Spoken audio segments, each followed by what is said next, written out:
Hey, Feral Audio consumer, did you know Feral Audio's got a new survey? Hey, I am a feral audio consumer even though you're not talking about that, and I didn't know that. I am talking about that. Man, we're on a mission to get to know our listeners a little better, and that means you. So basically these surveys, they kind of help us get information about what you like, right? I guess so. Your participation in these surveys makes a difference for everyone making podcasts at Feral. It's a super easy way to support the shows you love.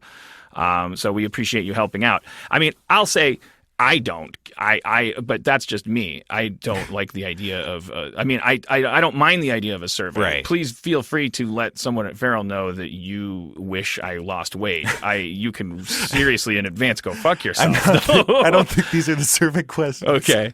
No, I it's good. imagine it's more like, who are you? Like what if we find out that there's a bunch of asexual listeners, Right. and that they in particular don't have they don't feel like they have their point of view represented. Like, the great thing about podcasting networks is it's very low overhead to create a podcast. So this survey is a great first step to help us build a better Feral Audio that includes if representation is your jam, or it just your interests. Are you, Right. Are you into football? Would you never, for instance, ever buy a football app if it was advertised to you? Is that not helpful to you? Right. We can tailor make connections between audiences and Right. and advertisers. This survey is going to exactly help out those kinds of issues because we don't know you don't like football. You can find the survey at feralaudio.com/survey. That's feralaudio.com/survey. You're helping yourselves. The Feral Audio survey. You'll float too.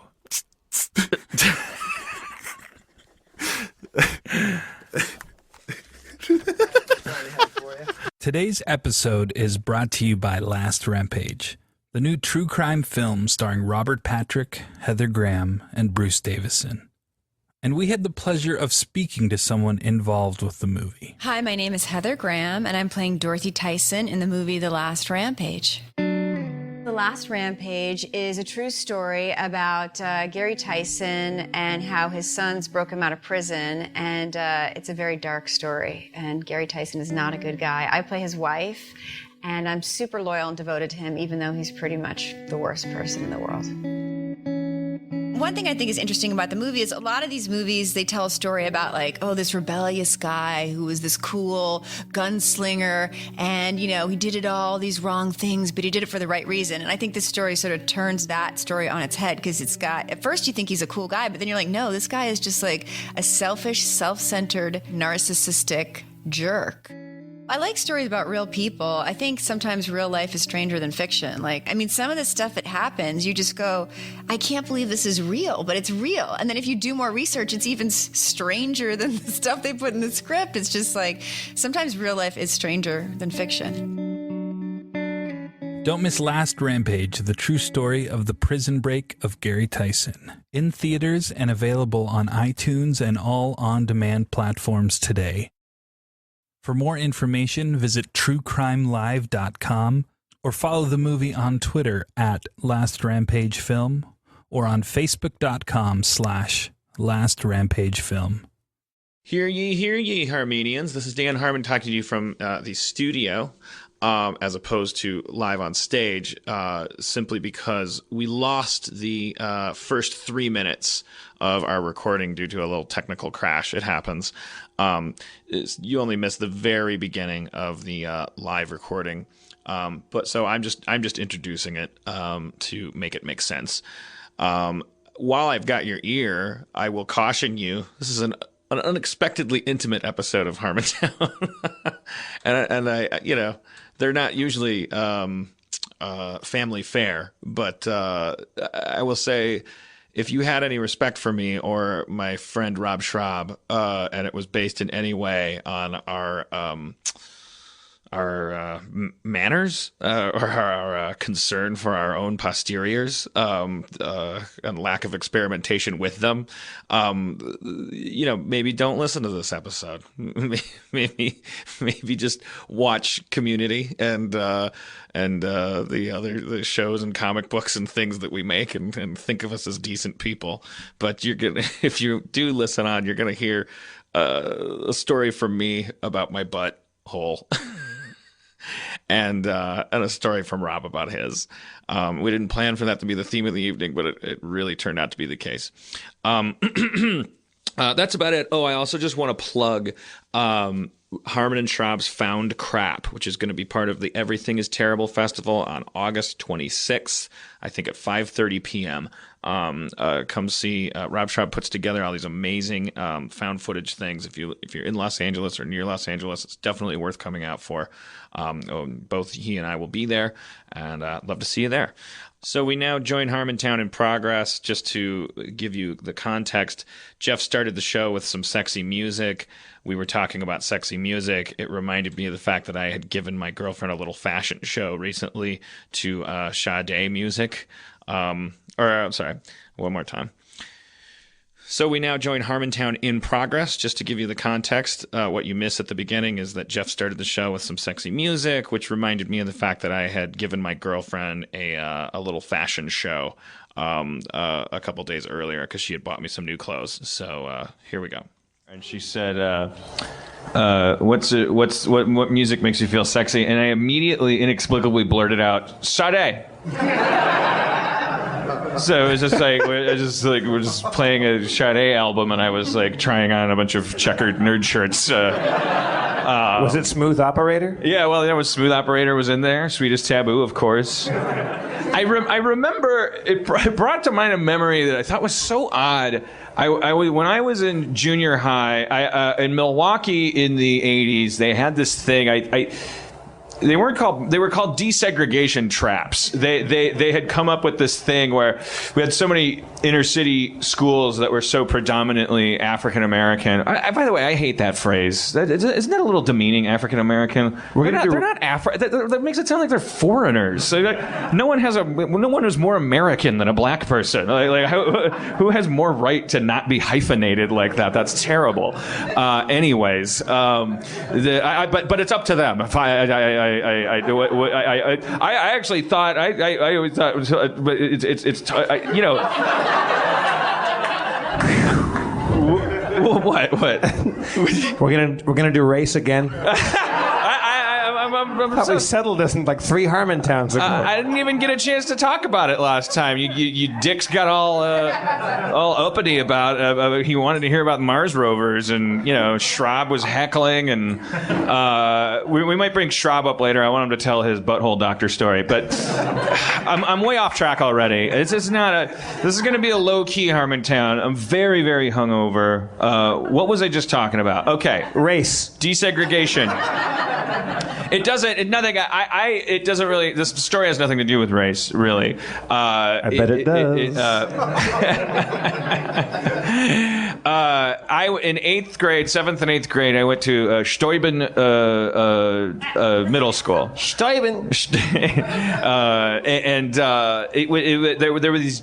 It was for the computer specialty, which was a desegregation trap. In reality, they had 6 Apple IIe's in the basement, and they just wanted to. They were trying to bus white kids into schools that were so disproportionately black, and so I was like one of 6 white kids there to use their Apple IIe's in this school. It was great. By the way, white people much more racist than black people. Like that's a genetic trait that I can actually I believe in, because I went to, for much of my public school life, I went to predominantly black schools, and I never got picked on, or it was only when I went to the suburbs and started in these like more predominantly white schools, I started getting picked on. Like I remember a girl took a piece of tape and taped it secretly to a pair of jeans to as a way of tracking how often I wore them in a week. Ooh.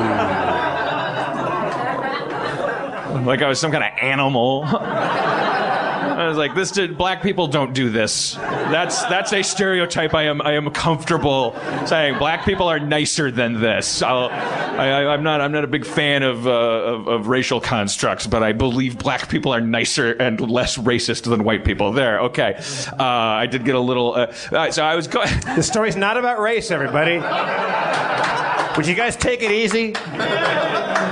This story will not lean towards race. And where you notice that we chased NT off. Where's NT? He was always in the front row. Empty seat.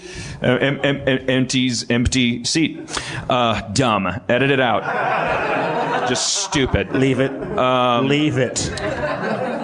It stays. I'm not witty tonight. I can tell. I'm a verbal thinker, and I can feel the muscle in my verbal lobe. I can tell you. There's days when it's on fire. And it's kind of spinning, and I was like, I'm gonna rock it talking to people tonight. Have we told the story, or can I ask you to tell the story about roll call? And you know what I'm talking about? The guy. Oh yeah. The guy who subverted roll call. That takes place at the same school. I just wanted to tell this story. I don't know. I don't think it's a good story. So buckle up. Sade reminded me of this. Sade. I was in this computer specialty school, and I was in my one computer class. I was taught by this guy named Mr. Blanchett. He caught a girl slipping another girl a note or something, and so he did that awesome thing where you take the note and then he read it out loud, and it was just the girl was making fun of some other kid in the class by going, oh, I know you love Ronald. I know he gives you the sweetest taboo. And his face turned purple. And he said, "You don't even know what that means. Why are you talking about that? You're 13 years old. You don't even know what that means." I was like, no one knows what that...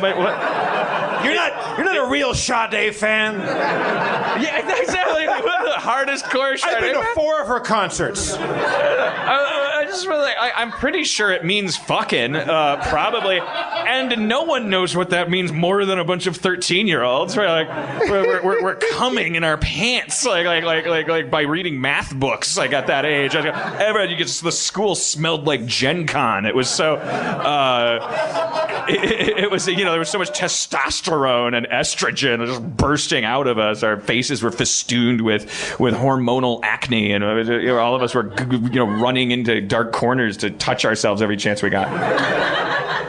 I think we know what the sweetest taboo is. I think it's fucking. In that same school, because you requested the story. This one is by request.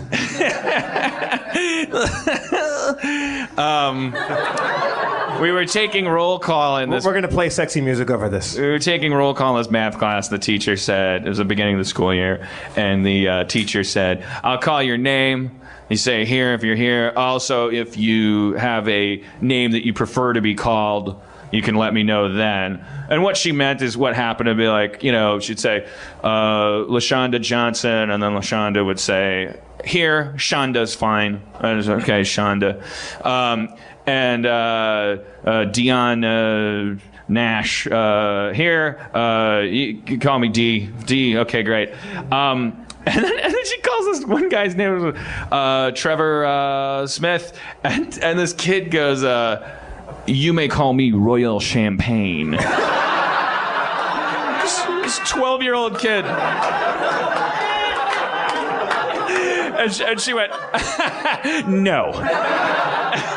Royale Champagne. So good. If I'd have been that teacher, I would have said, "All right," and I would have called him up to the board every time. Yeah. What's the square root of 151? Royale Champagne. Would you treat us? Well, there was such a... She was probably scared. It was like, you never knew back then. It was like they had to have rules against magic markers. It was such an odd thing. Like, I don't know if this was a place in time or if this is true for 12 and 13-year-olds in middle school, but everyone was obsessed with gangs. None of us were in any, but everyone was like, they were always drawing little pitchfork symbols and stars that were gang symbols for the local Milwaukee gangs on the walls. This is junior high school or elementary school? This is junior high. Yeah, we're not. Nobody in that school was rolling with the 2-7 boys, which was one of the local gangs from 27th Street. And there were the Black Gangster Disciples, BGD, and their symbol was like a little pitchfork. I'm holding up my hand to form a little pitchfork. Those pitchforks aren't straight, man. Oh god, that reminds me. the story. I'm like, yeah, we were in metal shop, and the teacher put on a slide projector, and then just like 85 like pitchfork shadows come into the thing, including me probably, because it just became a thing. It was like that and beatboxing. We were all just doing it. It was the culture. It was just like people were walking down the hall just going. You just did it all the time. Wait. That was pretty good. Yeah, I went to Steuben.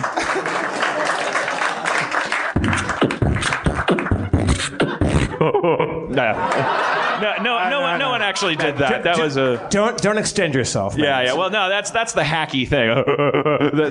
My mom, I used to come home and do that in my mom's impression. She'd go, will you stop doing that with the absta. There's not a white guy in this room that hasn't tried his hand at beatbox at some point. We've all tried it. Yeah, I'm darn good at it in a pinch. Let's see. There was so all these pitchfork shadows come into the slide projector's illumination, and then you just hear this guy John Morse, who was this big, tall. He seemed like he was 9 feet tall. Just one of those beanpole like sprouters, and he was kind of like, I think he was a little touched. I think he was one of those kids who slips through the cracks. Like he wasn't special enough to take advantage of being special. He was just you just felt like he was destined for bad times or Verizon employment. He's just going to end up and he would just sit in the class and beatbox and do his pitchforks, and then all those shadows came in, and then it's like the shop teacher's like, okay, we're going to watch a film strip, and he says, all right. He's so sick of seeing pitchfork shadows, and then you just hear John Morse is the last one in there, and you see his other hand come in and physically straighten his own fingers like he's perfecting his pitchfork, and then you just hear John Morse in the dark metal shop room go, damn, my pitchfork's straight. Which was not a thing. It was not no one cared how straight your pitchforks were. That's a 13-year-old brain, it's sad really, because it's like this gang culture of all kids are pure of heart and just want to have fun and do things better than, we just want to play video games and fuck around. Pitchforks. My car might get blown up by the Black Gangster Disciples tonight. I don't know. I don't know if they're comfortable with me talking about them. One of their sayings was "false flag is a fag." Ooh. Yeah, you weren't supposed to throw up pitchforks if you weren't actually in BGD. I went to That's false flagging. I went to public school in Los Angeles during the late 80s and early 90s, and that's when everybody was in a gang, like for real.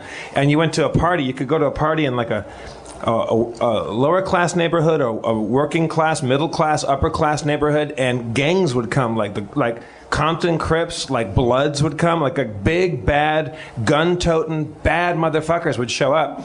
And we were all just like nerds, and like I used to wear because I was like a bodyboarder and I had dreadlocks. Hey man, it was 1987. You guys weren't there.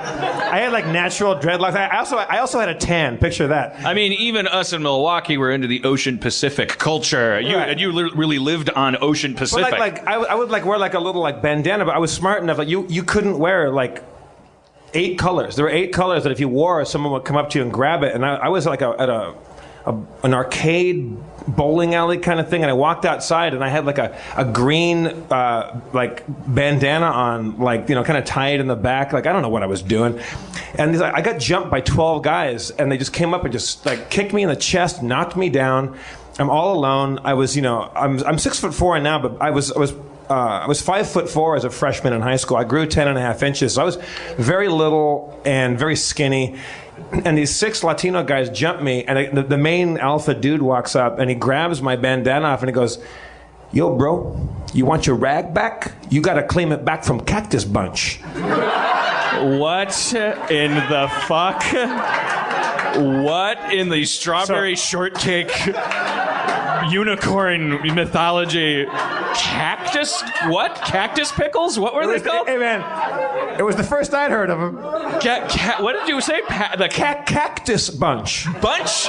Don't call your gang bunch. A bunch. That's like a Don Knotts, Tim Conway movie. Look, a bunch. They weren't. I'm not saying it was the toughest gang in town. I'm saying there was 14 of them, and they had my rag. So the guy took the fucking bandana off, and he goes, "You want this back? You got to claim it from Cactus Brunch." Now, Yeah, well, no, sorry, Cactus Brunch. Cactus Brunch was even more dangerous. that's what their wives were. They met at the Bel Air Hotel every Sunday. Little cucumber sandwiches, and they would just talk shit. So they said, claim it from Cactus Bunch. And I was like, hey, man, I found that. It's yours to keep.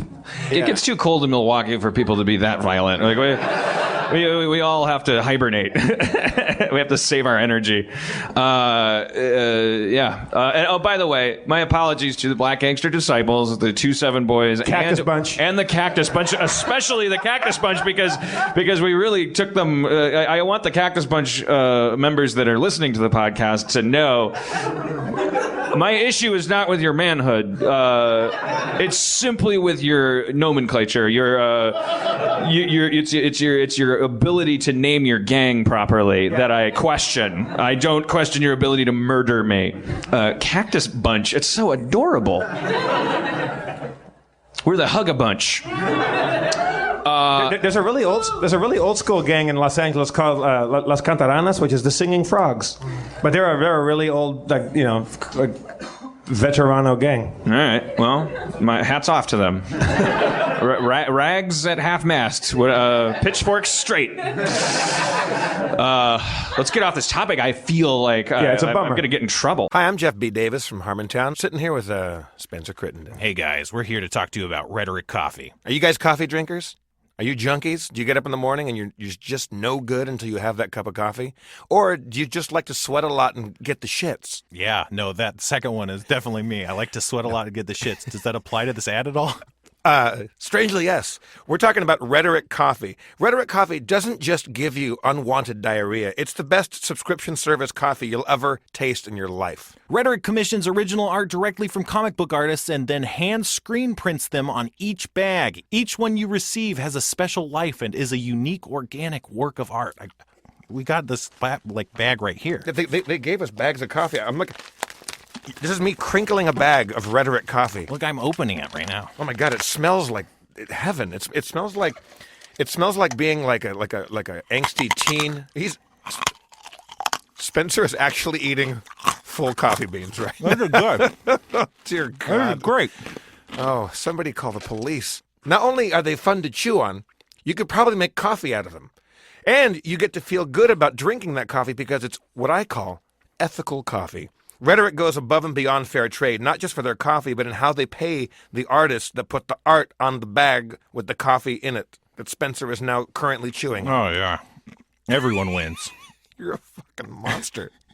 Their relationship with their artists allows the artists to continue making prints of their original work while allowing them full use for Rhetoric's projects. Everyone wins. Everybody wins. Everyone wins. Each roast is completely unique. You won't taste these complex flavors anywhere else. Their commitment to quality is top-notch. They are drinking what they are selling. They're getting high on their own supply. You know, they say not to do that, but it's also, I guess, a mark of quality in some senses. Yeah, I mean, I don't want to go to a drug dealer that doesn't get high on his own supply. That makes me feel like he doesn't believe in the product. It might not be good business sense, but it's definitely, a good product. Yeah. Go to rhetoriccoffee.com and sign up now and use the promo code FERAL, F-E-R-A-L, for a 30% off discount. Go to FERAL, F-E-R-A-L, for 30% off your first roast. You never forget your first roast, Spencer. I never will. The first roast is the deepest. That's RHETORIC coffee.com. Sign up and use the promo code FERAL for 30% off your first roast. Coffee so good, you can chew it. Did you just get a bunch of wild Spencer chewing just to have? But speaking of bummers, tonight is going to be a bummer. That's why I got fashion and style advice questions from you guys. It's because I wanted to commit to tonight being a bummer. I'm very hungover. I went to a bachelor party last night. Like I told you, I woke up this morning and I knew I'm not going to be funny tonight. I'm not going to be insightful. I'm not going to be witty. I'm only going to waste your time and steal your $10. So I wanted to just be above board about that. And so for the questions that we got from the audience tonight, they're at a topic that I am bound to fail at speaking to, which is style and fashion. I picked the worst topic that I thought that I could think of to commit to tonight being the worst Harmontown ever. So buckle up, and if you're listening at home, stop. Dan, someone from our audience asks, why do all girls think they can wear leggings? What does that mean? Because they can. I don't. Young man, aren't they kind of a one-size-fits-all? Aren't leggings just like? Are they just like tights without feet? I think that someone's saying that some people wear them to greater acclaim and success than other people. Well, that's everything. That's all clothes. See, I'm already pissed off at this category. What the hell are you talking about? You chose the topic. Like, that's not the tyranny of hot people. It's like, if you look good, you can wear a towel. Like, why do you have to also, in addition to that, ugly people are the ones who should be caring the most about clothes. You shouldn't go, oh, her ass is too fat. She shouldn't be wearing those pants. Fuck you, you bad person. I told you, I wasn't kidding, man. I'm not on all four cylinders tonight. I'm on 2. So why? Because they can wear leggings. Shame on you. You snarky David Spade type. All right, Dan. Let's see you in a pair of leggings, Miss Thang or Mister. The next question: if you were a lady, I will say this. Sorry. Here's a good question. Here's the question that should be asked. How do you find out as a woman, when do you learn, who tells you, what newsletter do you get that tells you that you can't just wear tights as pants? You ever go to the mall and you just see some lady who didn't get the telegram? She's just wearing, it's so jarring to visually to so it's like, you're just not wearing any pants. Those are underwear. And you're just wearing them is it just like a thing that you see someone else doing it and then you do it, and that's like someone has to tights aren't pants for sure. I know that. That's not like a no white after Labor Day thing. That's like a you can't just wear underwear for pants. Those are tights. But you love tights. Yeah, I do, but I like them because, their tights aren't really, just wearing a pair of tights walking around the mall that's not flattering on anybody. You could be, I'm going to date myself, Cindy Crawford. I don't know, who's hot now? Who's the... Kate Moss. You could be Kate Moss. Let's get lost tonight. You could be my black Kate Moss tonight.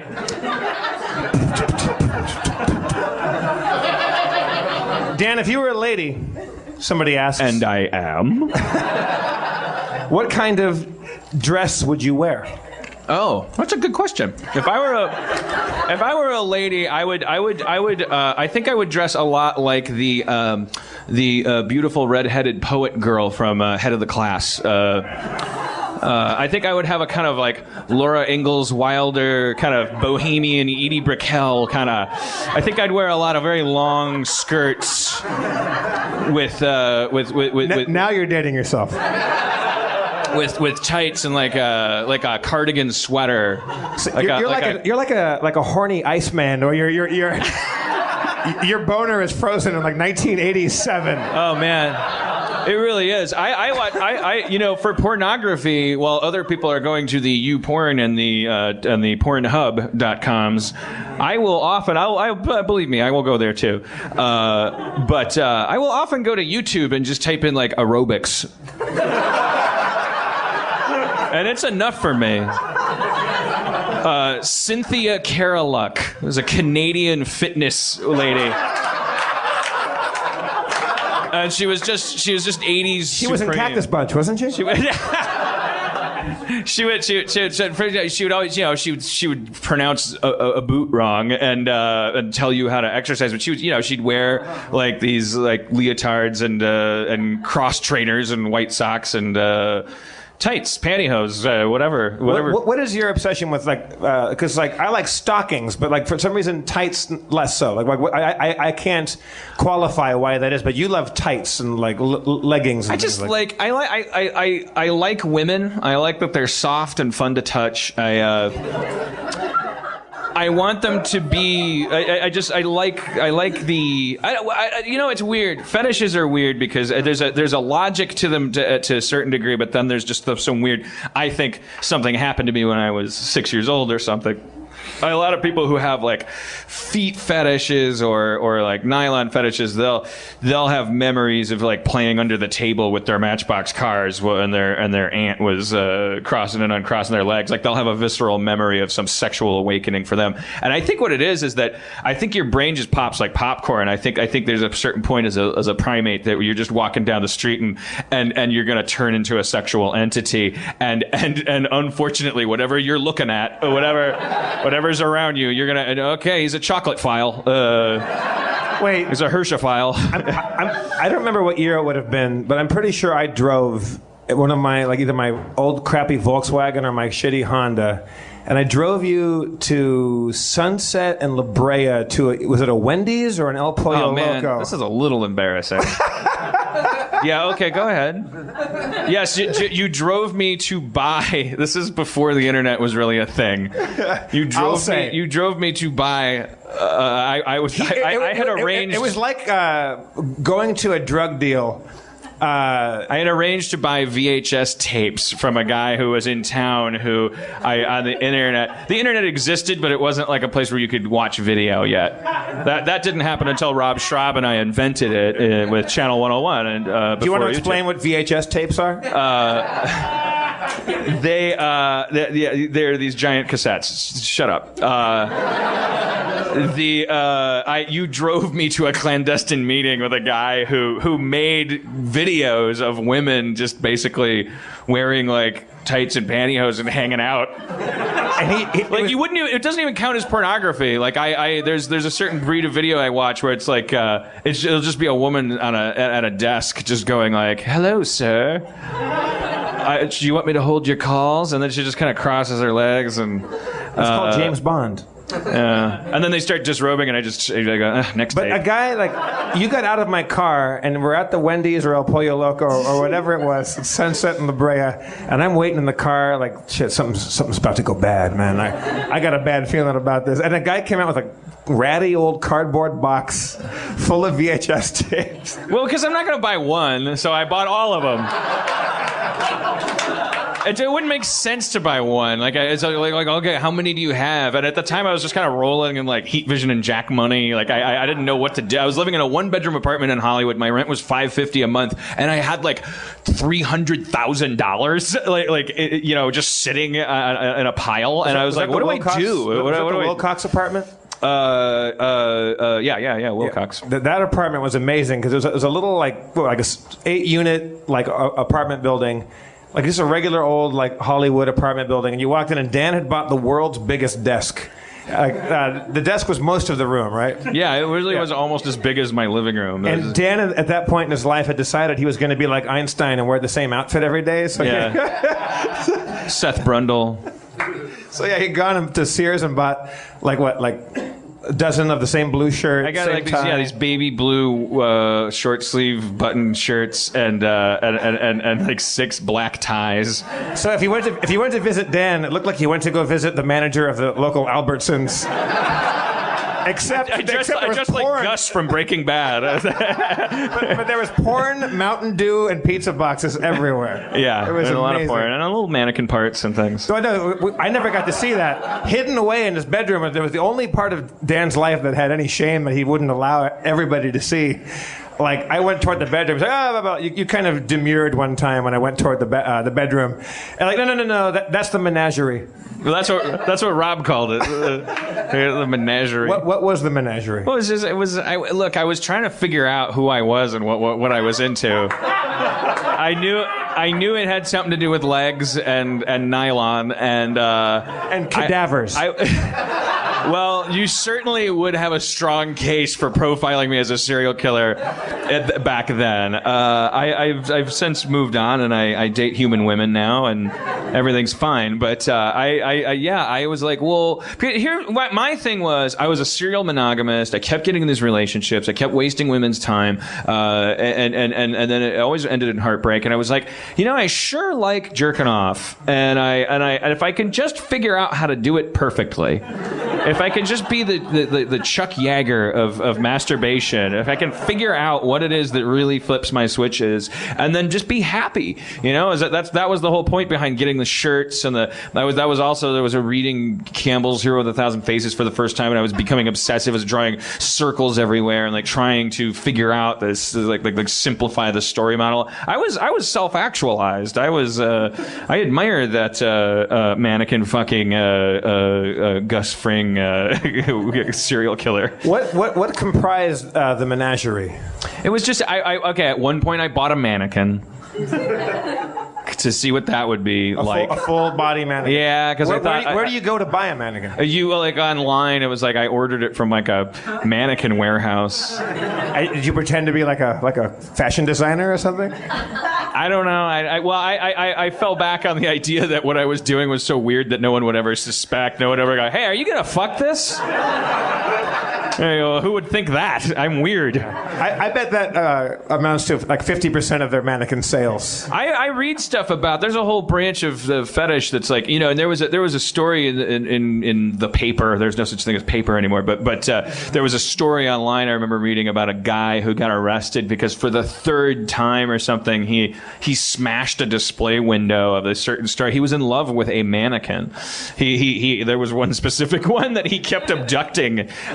And so, like he couldn't. He would rather break the law than go home without her. But did the mannequin keep escaping and go back to work? Why did he have to do it 3 times? Well, because as soon as there was no one around, she would turn into Kim Cattrall, and no, it was I don't know. I think they would catch him because he was better at loving mannequins than he was a criminal. He wasn't. I mean, I don't think he was. If he was a good criminal, if his passion was for crime, he would have robbed a bank. He was just so horny for this mannequin that he was breaking glass, and he was getting caught because it's probably hard to abscond with those things. Isn't there a mannequin in Silver Lake or Los Feliz that you have a thing for? Say what? Isn't there a mannequin that you have a little crush on? Well, no, that's McGathy's jealous of this mannequin on Hillhurst. There's a record store, and there's a mannequin in the window that's like sitting in like a reclining chair, and she's listening to headphones, and she has a red wig on. So pretty sweet. But her bit is when we walk past it, she gets jealous of the mannequin. That's her bit. I'm over mannequins now, man. I love the real thing. I wasn't really into mannequins per se. I was trying to become the most self-reliant man in the world. I was trying to as long as we're here, as long as we're down at the bottom of this fucking circle, I'll say it. I bought a real doll. One of those things online, it's like a $5,000 like. I think somebody just gasped. Yeah. It's pretty extreme shit. It costs a lot of money, and then they send you a giant crate, and there's a fake woman in a box. And then it's a sex doll. I bought one. Rob Schraub and I didn't see you for 3 months. And when you did, you had a big smile on your face. It was the best relationship that I had to date at that time. I think it was an important thing because it's like sometimes you talk to people who are like, I can't be in a relationship. I don't know. It has something to do with loss of control and all this stuff. It's like, figure out who you are and what you want. Like, get to the bottom of your circle. I think there would be less sexual crime and victimization and objectification of women if men would be a little more like indulgent with themselves of like what they really were thinking and wanting, and so that they didn't have all this shame that had to get redirected and come out at weird times with the people that had the misfortune of running across their path. I looked at it like I was just trying to I was just looking for the perfect back scratcher to scratch this itch because I was becoming so ashamed of myself for dating women. It's like, you know that this relationship isn't going to work. Stop doing this. Stop putting yourself out there. When you know that something is going to end with someone else being hurt and you do it anyway, then you're a bad person. Figure your shit out. What do you like? And the answer is Angora sweaters and nylon. So is that what you would wear? Was that what? If you were a lady, is that what you would wear? Yeah, I would do that too, but only at home. I wouldn't like go out in it. I would like roll around in the bed in it. Yeah. If I was a woman, I would just buy a bunch of outfits and roll around in the bed and look at myself in a mirror. But I think that's all guys would think that, because they'd be like, oh, I'm a woman. I'm a human playboy. I was dating a girl one time, and I told her I liked stockings, so she wore fishnet stockings. And during the course of our intercourse, they were torn a little bit. So the next morning she left my apartment, and then she threw them out in the trash can by my bed. So she left and went to work, and I'm there, and there's these stockings in there, and I had never put stockings on before, and I thought, well, I'm into stockings. Let's if I'm going to jump in the pool, let's touch the bottom. Let's find out. I'm not gonna not put them on and wonder if maybe that's where I'm going with this. That's what I'm saying. If I'm Tim Curry from Rocky Horror. Well, why are you expressing all this? I'm not dismay and wonderment at my. That's what I was doing. I was trying to figure out, like, where does this lead? Where does this end? Where does this go? So I put them on, and it felt pretty good, You put them on and it feel kind of sexy. Like, that's part of what stockings are about. I don't know why I like them so much, but I put them on. But like, I've got knobby knees and I got hairy legs. They didn't look good. I didn't have sexy legs, but they felt kind of good putting on. And like, I was like, oh, that's cool. I like that. I like them better on women's legs than my own. So I took them off. I posed and primped and preened a little bit in front of the mirror. I gave it the full college try, and then I took them off and I threw them out.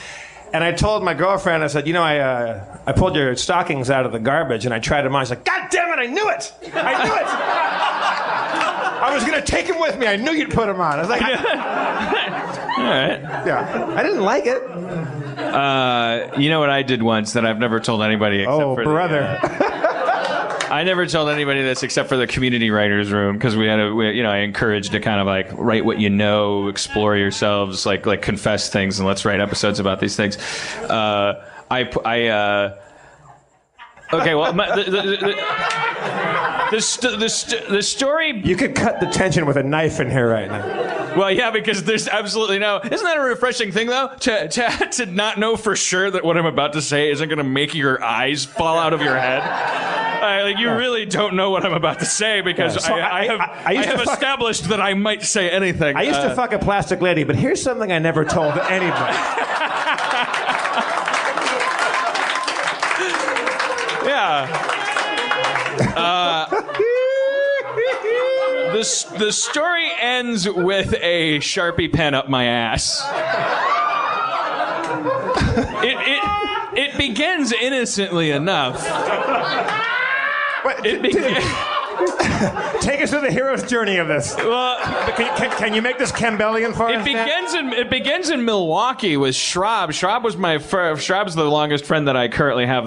He's the friend that all of the friends that I have now. Schraub is the guy I've known the longest. We met in Milwaukee. I was 17 when I met Schraub. Schraub told me once, we started bonding about it. It was like, well, we man, I really like jerking off. Yeah, me too. We were friends. We communicated with each other. We were talking about. We would shower together. It was no, I'm kidding. And then Schraub said, "Do you know the thing about the prostate, right?" And I said, "No. What is the thing about the prostate?"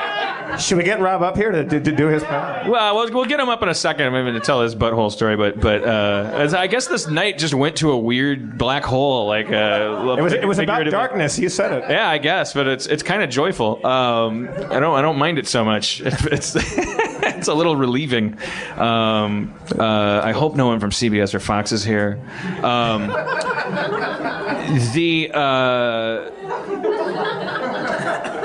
what's really weird is that I don't know if he minds me saying this, which is Henry Kissinger's son is in the room.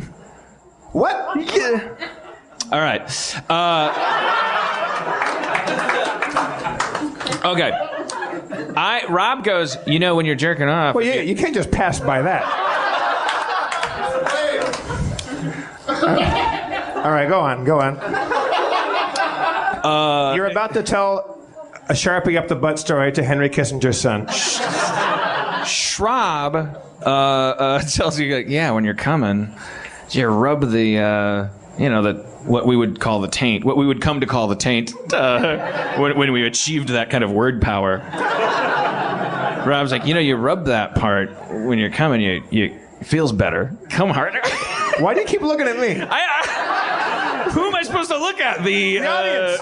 That girl like that? That fella? Who should I look at? Well, you chose me for certain. Well, I thought I could trust you. I'll just stare into lights. Dan, look at me while you tell this story. So Rob said, when you're coming, you rub the the area between your butt and your balls. It's a thing. It's like it feels a little better. And I was like, I wonder why that is. What is that? Was a magic button there? I did a little research. At the local library? Actually, I just happened upon it. I think it was like in a Penthouse magazine or something. This is a pre-internet world of delightful periodical literature. And there was some guy who wrote in a letter to Playboy or Penthouse or something and said, "Dear Playboy, my girlfriend was pleasuring me, and she rubbed the area that Schraub was talking about, Rob Schraub." Rob Schraub, Taint Master?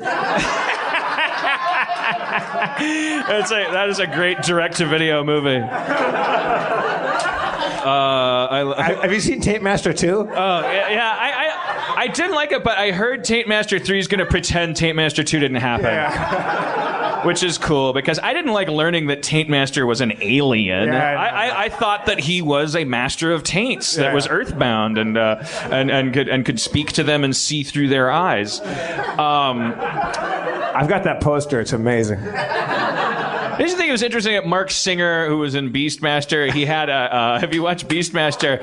He has a very visible, very clear, what is it? It's a smallpox vaccination thing. I just think that's interesting, because it's like, he's the Beastmaster. He's even a master of microscopic beasts. He before anyone in this world had vaccinations, he did. All right, you 25-year-old fuckers. Maybe educate yourselves a little bit. I don't want us to go down that road again. Who is Edie Brickell? What's aerobics? All right, so Rob Schraub is rubbing your taint. That's where you left off. I was where you left off. It was Act 2. I read a letter in a magazine. Meeting with the goddess. I read a letter in a magazine where a guy wrote into a magazine and said, my girlfriend did this thing. She rubbed this spot and something amazing happened. What can you explain? And the Dr. Sex or whoever he was writing into said, oh, she's stimulating your prostate gland. That's what's happening. Some people choose to do it internally. That's why people stick stuff up their butt sometime. It's the same thing. And so I thought, like you with the fishnets, what am I gonna die not having? What if? How do you know? I mean, what if it's my favorite thing? What if I turn into the guy that loves? Why did you climb that mountain? Because it was there. You hear about it sometimes. You hear about guys liking stuff in their hoo-ha. To dream, so I thought maybe I want to dream. To fight. So at one point I'm sitting down for a personal session, Mr. Kissinger. I think to myself, maybe this is the time. I'll try to put something in there and see if it's like magic, you know, see if a genie comes out.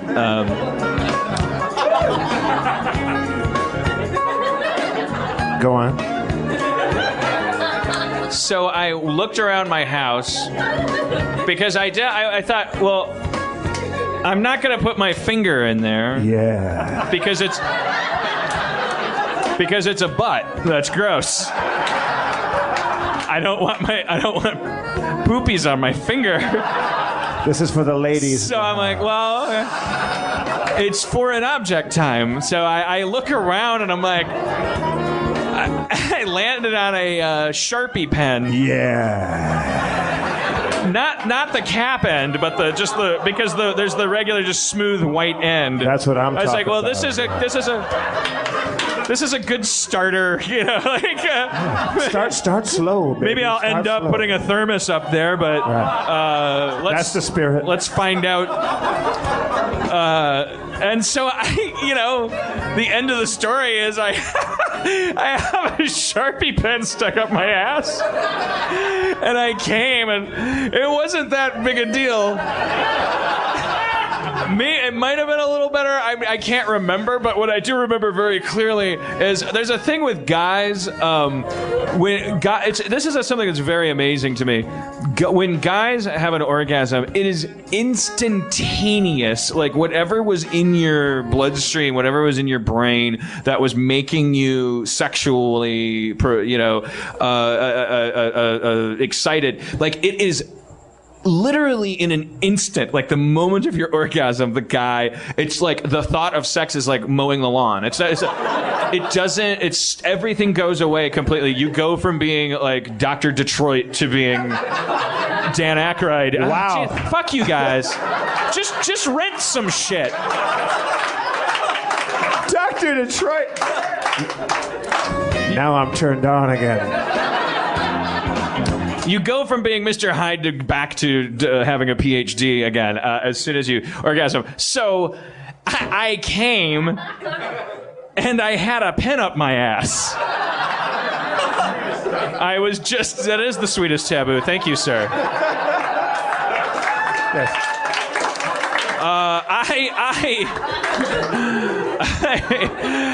There's nothing. You don't want like you'll do almost anything when you're in that zone. Like it does things to your mind and your body. But then when it's all over, you don't want any props involved that are gonna like take time and effort to deal with. Like I was a man who I was back to being a normal stockbroker. I wasn't ever really a stockbroker. That would be embarrassing.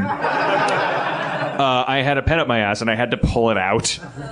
Yeah. Well, wouldn't you rather I did? So you didn't want me to like pull it out now and go, and here it is. So when you come up after the show for like the autographs, Golden Railroad spike. After the show, Dan will be signing autographs and pictures. Yes. I told the community writers' room that, and there was no end of Sharpie jokes. Yeah. Well, do you want to? Here's some things on the docket for tonight. All right. We got to have Spencer come up, our dungeon master. Oh, fuck yeah. We're going to have Spencer come up, and he's going to just talk to us, you and me. Spencer, whom we met last week. Right? Yes. I brought a dungeon master up on stage who volunteered to talk to us about Dungeons & Dragons. And Spencer's going to come up, talk to us a little bit about the kinds of characters we might like to play in a Dungeons & Dragons game. And then he'll take his seat. There's a lovely commemorative Sharpie pen under it for him. And then next week, then he'll present our characters to us, and that'll be another. I gotta try to. It's a weekly step-by-step baby steps. I don't know where that's gonna go. Are we gonna end up playing Dungeons and Dragons on the podcast here at Harmontown? Will we 3 weeks from now? Will we have a table up on stage, and we'll just do a little segment where we do a little baby chapter of an adventure with a dungeon master? Will Spencer be our dungeon master? or having rolled our characters, will he abdicate that throne? Will we audition, as I suggested we might, other dungeon masters and each week and see how they work for us? I don't know. I don't plan that far ahead. I'm a bad planner. I stick pens up my ass. That is not a guy who is thinking about Wednesday on Monday. That's Sha la la la la la, live for today. That is a man who DMs his carpes. Please welcome to the stage, for those of you who were here last week or listened to it last week. Sorry, I totally blue-balled your applause there. I'm sorry about that. But for those of you here last week or listening to it last week, I said I want to play Dungeons and Dragons on the podcast. I think somebody needs to roll characters for us. I needed immediately. I'm so out of touch with the world of Dungeons and Dragons. The books I own are from '89, and thank you. Applause for a year. It was applause for a year. Someone applauded a year. So we brought this guy up. He shot his hand up when I said, who knows anything about Dungeons and Dragons? Who's a dungeon master? Spencer raised his hand coming up, and so I talked to him after the show. I think we should edit all this out because I'm explaining a bunch of redundant bullshit. But let's bring our character, the guy who's going to create Jeff and I's first level Dungeons and Dragons characters, to the stage. It's Spencer, everybody. Bring him up.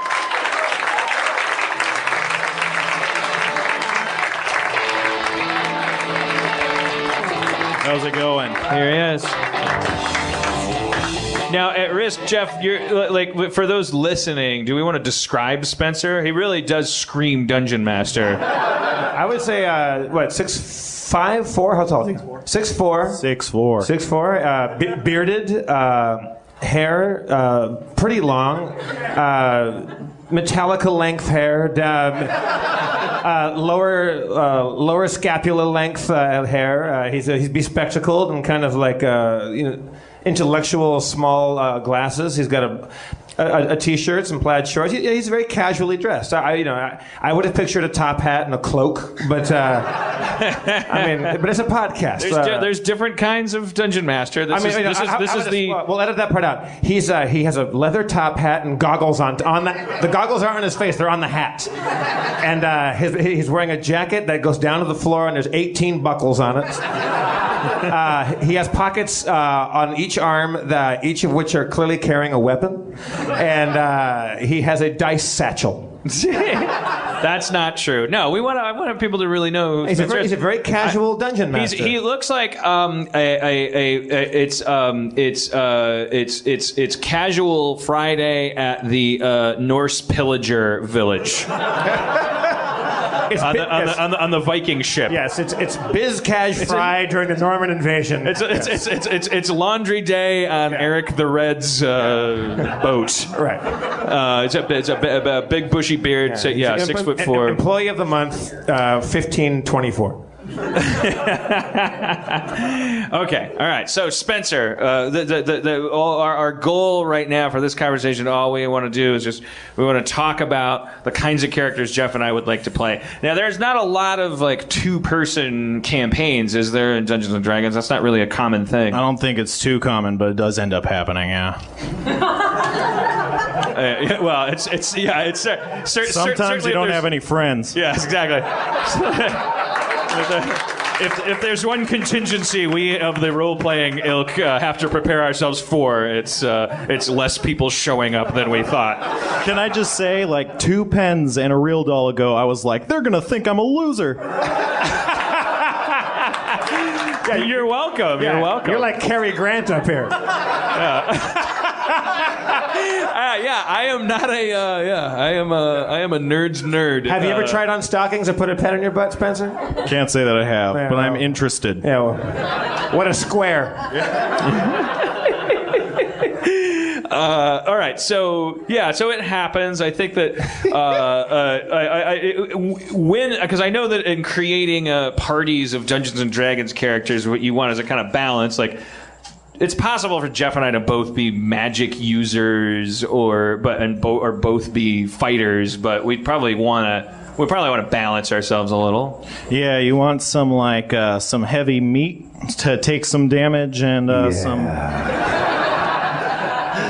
Yeah, you want to balance. Sweet as taboo. I've never played this. I have no idea what either of you two are talking about. All right, right well, now. let's walk them through it, Spencer. It's like, if I'm assuming that the third edition of Dungeons and Dragons hasn't changed the fundamentals. It was like there's class. Class is like occupation.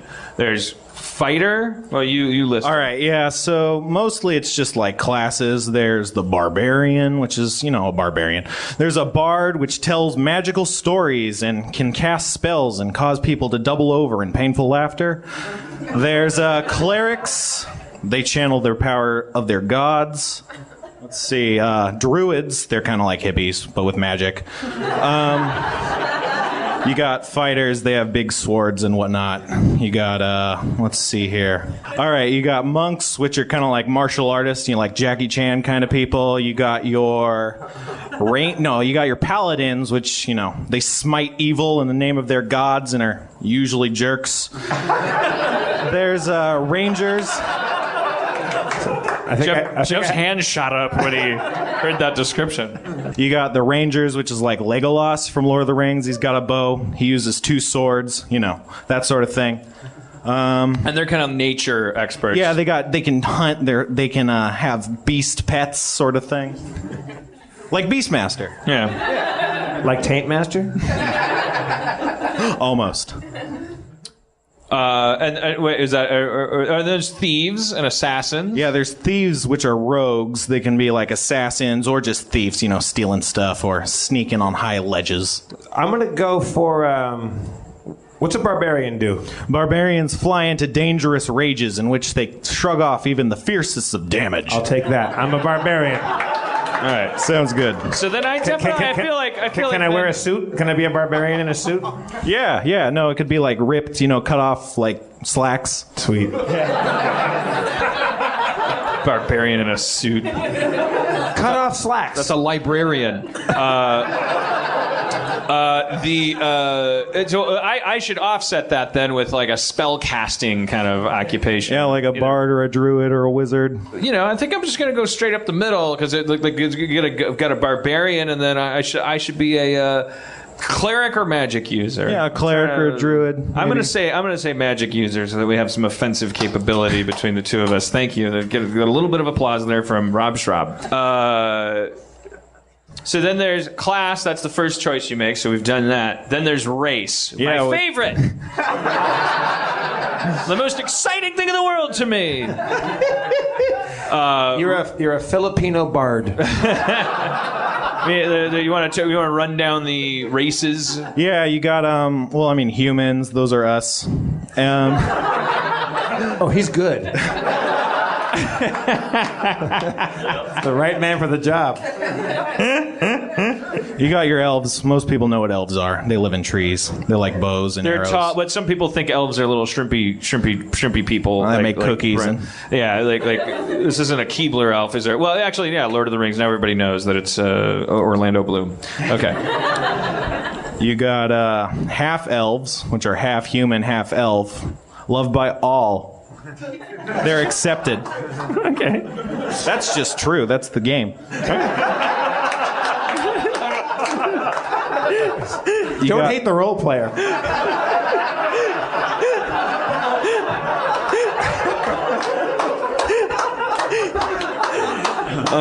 Okay.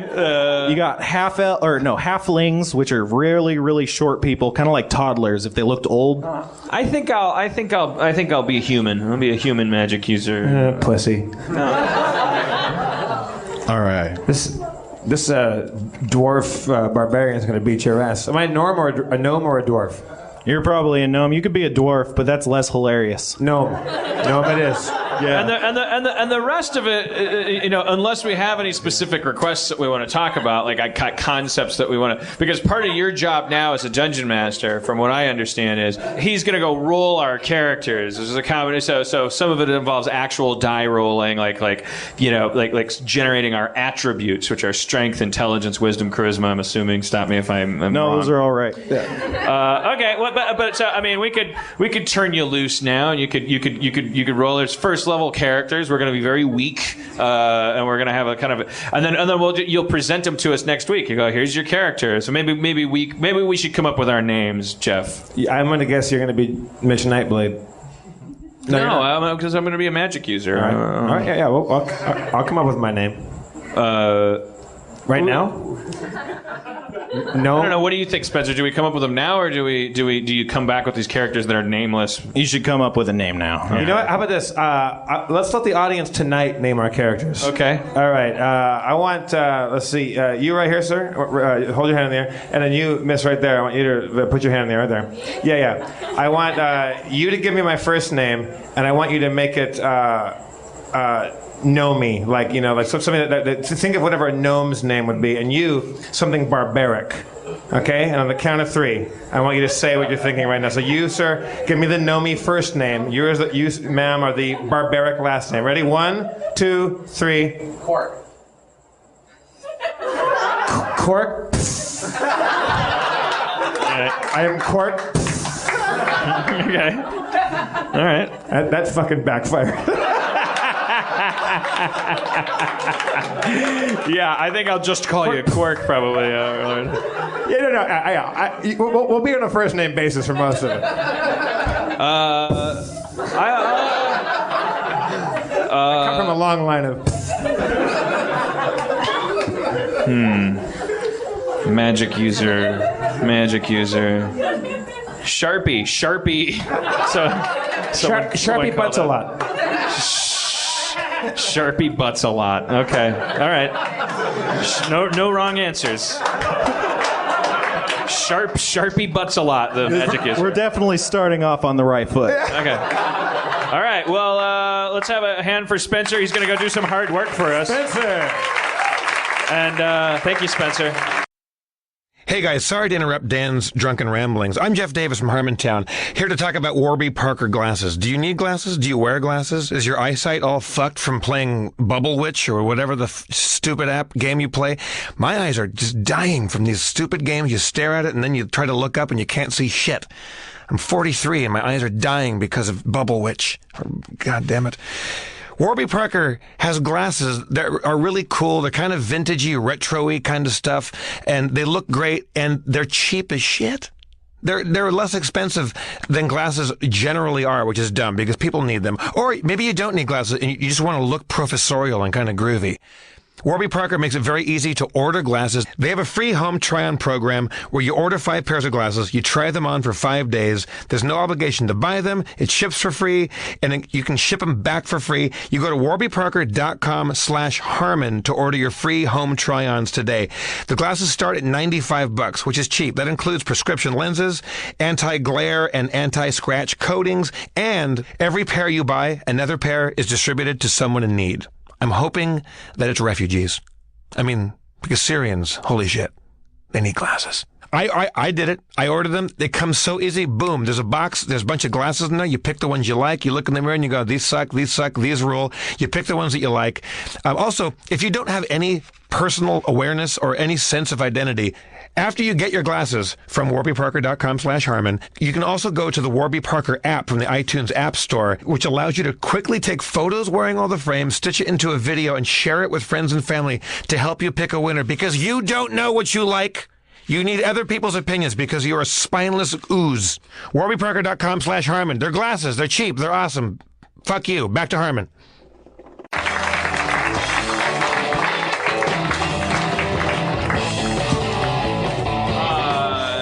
Yeah, he's gonna go do those characters, and then next week he'll come to us with what he's created, and then we'll just examine them, and that'll be we probably won't start playing next week, but then because then we'll have time to. I'm not gonna produce the show in front of you guys. We'll talk about it later.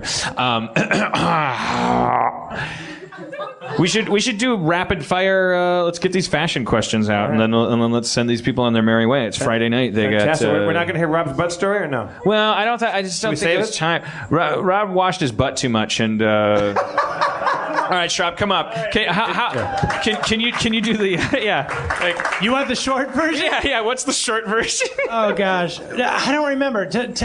Remind me, how did this all get started? By the way, it all got shittiest seats in the building. I know. I don't know why they put chairs These there. are reserved. It's well. Also, that's my fault. Rob's describing. This is your view the entire time. Yeah. If you sit stage right here at the show, audience left, you look at the back of Dan's head most of the show. And his ass.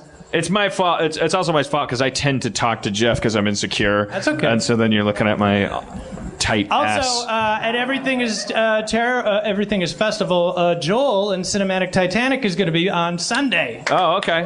So go to see that because it's super hilarious. It's important to mention that our hero and mentor Joel Hodgson from Mystery Science Theater is here. Yeah.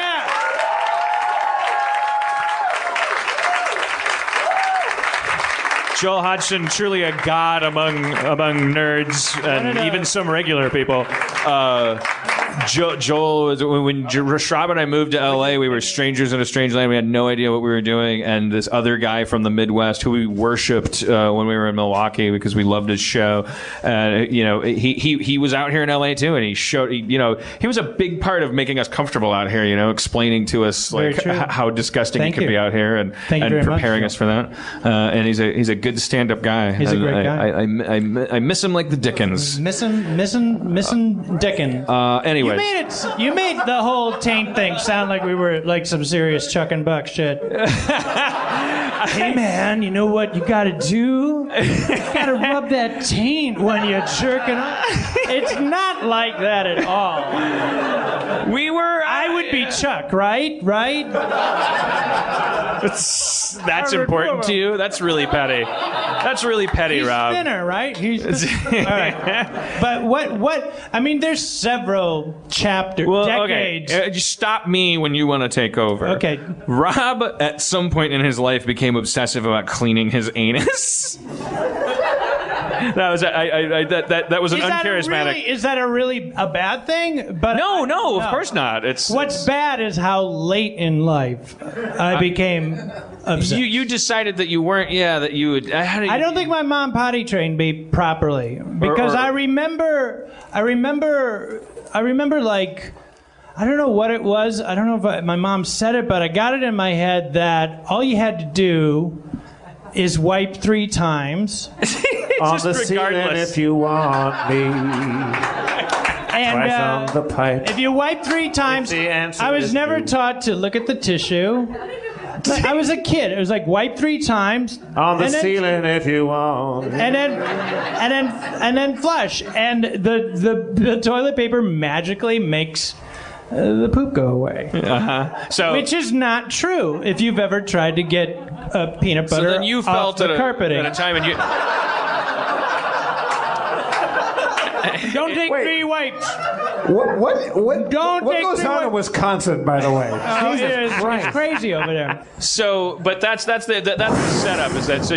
What you started doing is you started like really kind of going for it. Yeah, like really washing it, making up for 20 years because God, I can't tell why. Yes, I can. Okay, so as a joke. Oh man, I'm so sorry, honey. I'm so. She's married to you now. She can't do anything. I want to stay married. She's not going to divorce you for telling how you clean your butt. So anyway, as a joke, back in the Dead Ale-Wives days, when we would show our balls and our dicks and stuff like that, it was the funniest thing in the world. We thought we invented that. Yeah. I dropped my pants and I don't know, grabbed a towel and I wiped it, and it was shockingly dirty, soiled. And everybody goes, "Oh, nobody's more embarrassed than I am."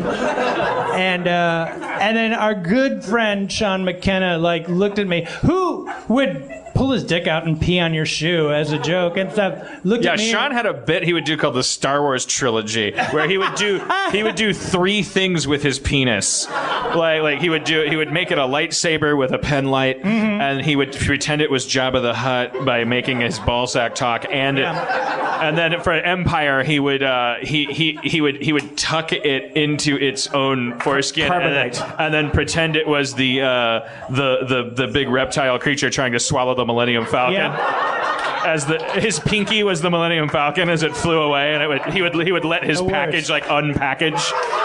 The point being, Sean McKenna's not someone that you want that from derision. You don't take it lightly. Like it's like that pre-Pulp Fiction comedy just was so easy back then.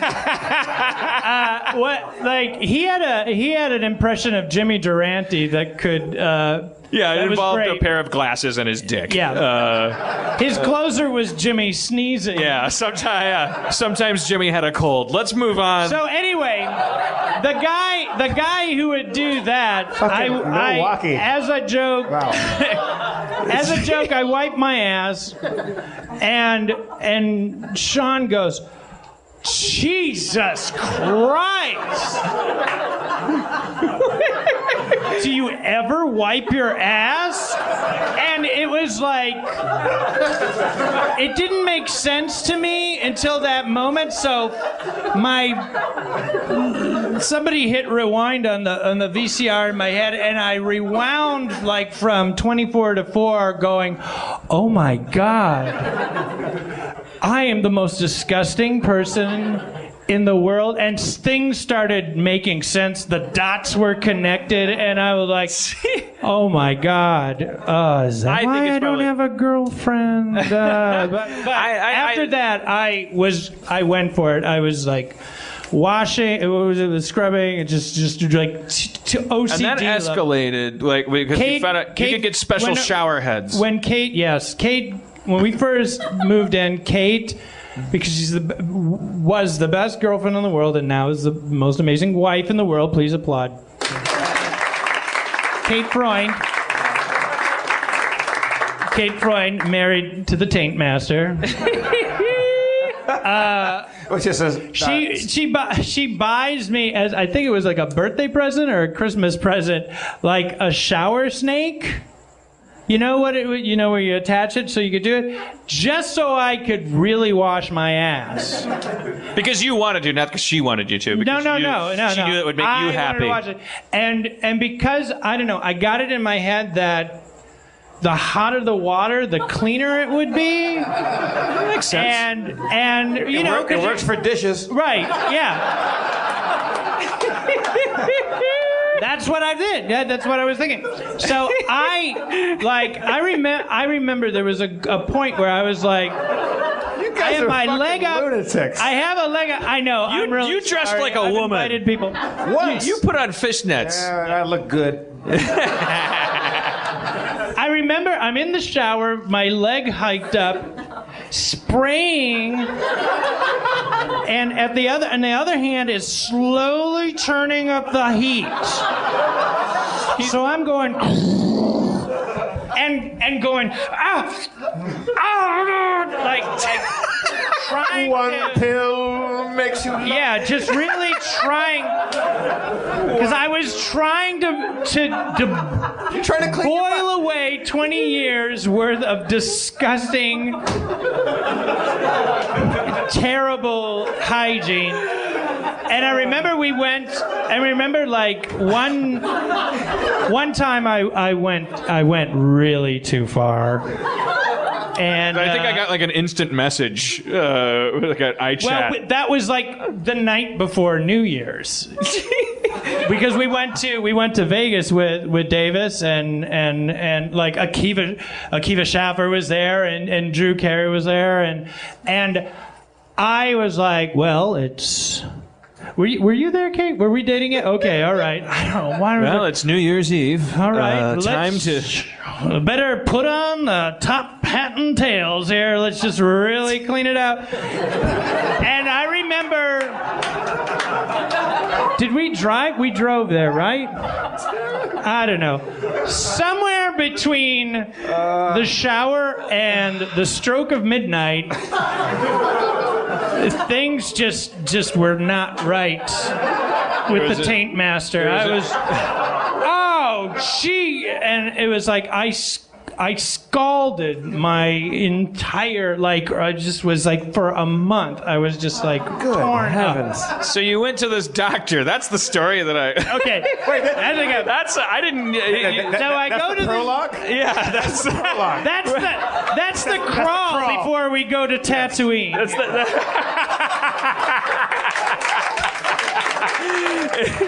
It's a dark day for the rebellion. Or Hoth. It could be Hoth. Oh, they don't even know. This is probably Hoth. Your asshole needed to go to Hoth to cool down. So I didn't have a doctor at the time, and Kate helps me find this. It was the worst. I had this terrible Armenian doctor that I went in there. He wasn't terrible because he was color. Armenian. That's He just was there for terrible flavor. and Armenian. That's not like Irish medicine. No. It just, and I went in there, and I didn't sit down, and he's like, oh, what's wrong with you? He studied in Italy. He went to school in Bologna, I think. Was his name Boyardian? Oh, what's up? And it shoves sad and curly, but Boyardian? oh, what's so wrong with you? What's so wrong? Dr. Boyardian. You're needed in the meatball ward. So we talk for a really long time. He says, "So what's the problem?" And I'm like, well, I think there's. He might not have been Armenian, by the way. I think I can't do an Armenian accent, so I just do Italian. Oh. Was he jumping over barrels? His secretary was a giant gorilla who had plus signs for teeth.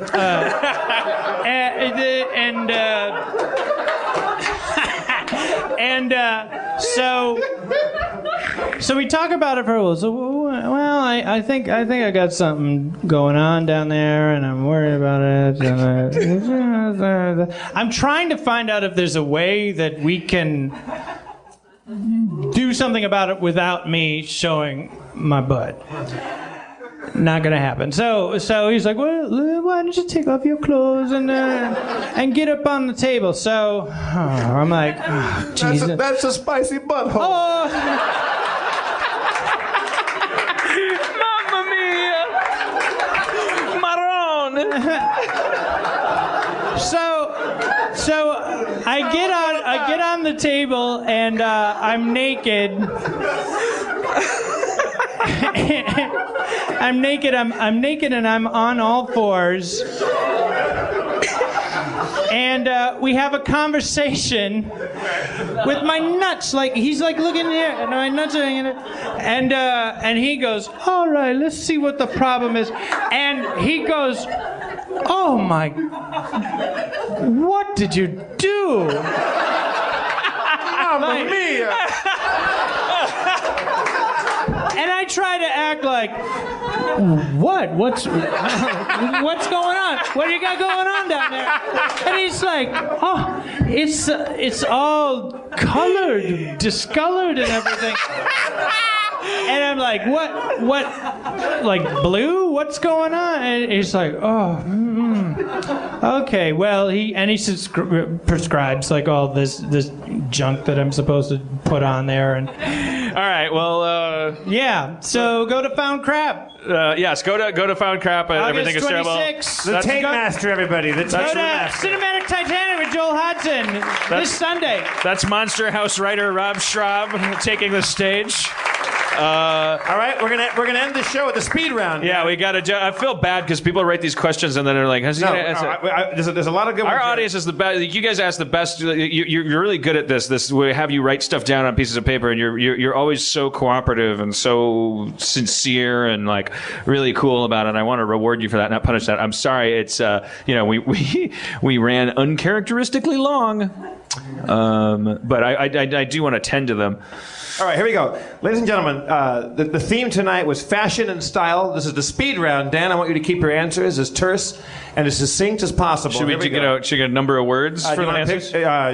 You pick. Okay, let's do 3-word answers. 3-word answers. I saw Zach hold up 3 fingers because he's like, I got a pork chop with my name on it at home. Zach, our technician, says 3 words. Here we go. Starting off, speed round. Dan, is it all right to wear a white fedora after Labor Day? Yes, sirree, Bob. Is it ever okay to wear a patterned tie with an argyle vest? Yes, sirree, Bob. All right. Okay, this one's a little more abstract. Ted Nugent or Gary Busey? From a fashion standpoint. Obviously, Gary Busey. All right. What do you think of people who wear glasses to look nerdy or cute when they don't even need them because they have fucking 20/20? Meow, glasses lady.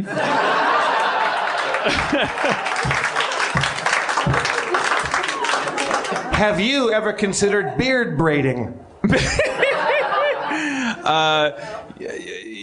Just yesterday. Yes. I'm sorry. Why do hipsters dress like Steve Urkel? The alternative's worse. Nice. No, apparently not. At what point does a T-shirt need to be thrown out? More stains.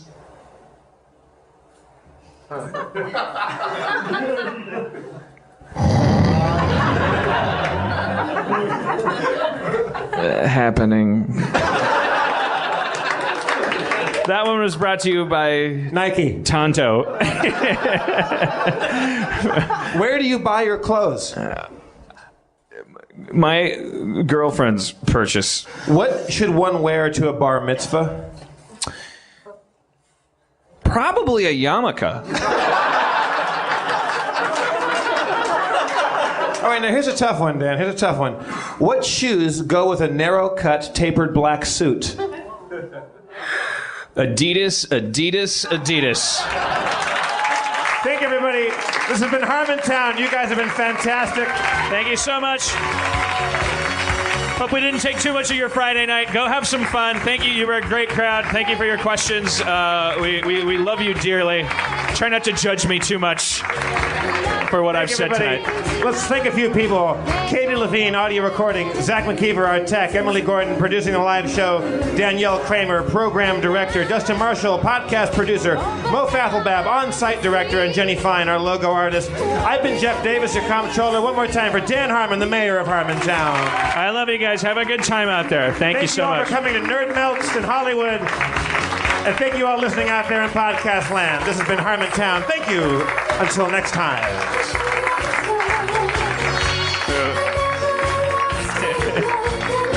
Thank you. I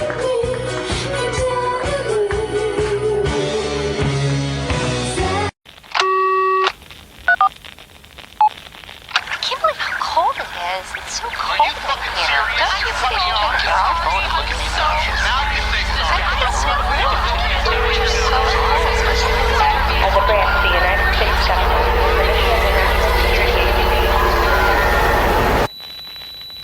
As a branch of the United States government, it is the mission of the National Security Agency to assess and flag citizens of the country who may present a threat to its security. The NSA has clearance to wiretap by any means necessary. Tapped. Incidental recordings of private conversations from the files of the NSA. Now on feralaudio.com. Hello, beautiful. I'm Amy Errett, founder of Madison Reed, a hair color company I named after my daughter. One of the things I value most in life is time. Time to spend with my daughter, time to spend with family, and the time I put into my company that's reinventing the way women color their hair. The busiest, most successful women I know use Madison Reed, the amazing hair color hack. In under an hour and for less than $25, Madison Reed delivers gorgeous, shiny, multi-dimensional, healthy-looking hair with an ammonia-free formula. You'll look like you just came from a salon, But the reality is, you have more me time to do what you love. Things get busy. Let us take care of you and your hair. Find your perfect shade at madison-reed.com and get 10% off plus free shipping on your first color kit. Use code NEW. That's code NEW. Try it. Love it. That's the beauty of Madison Reed.